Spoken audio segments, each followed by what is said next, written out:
নৈহাটির ফেরিঘাট চত্বরে তিনটি চারচাকা গাড়ি হরপা বানে গঙ্গায় তলিয়ে গেল। যদিও পরে গাড়িগুলোকে উদ্ধার করে পাড়ে টেনে নিয়ে আসে স্থানীয়রাই।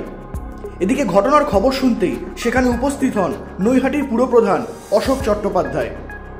উল্লেখ্য, গঙ্গায় তলিয়ে যাওয়া এই গাড়িগুলোর আরোহীরা প্রত্যেকেই এসেছিলেন বড়মার মন্দিরে পুজো দিতে।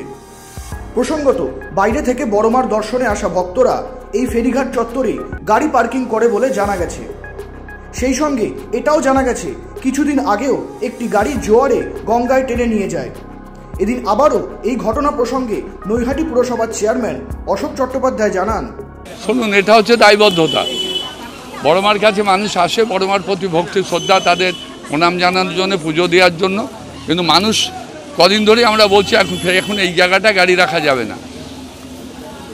এইবার জল ছাড়ছে, বিভিন্ন ইয়ের থেকে জল ছাড়ছে, বাঁধ থেকে অটোমেটিক করছে, জল বাড়ছে গঙ্গায়।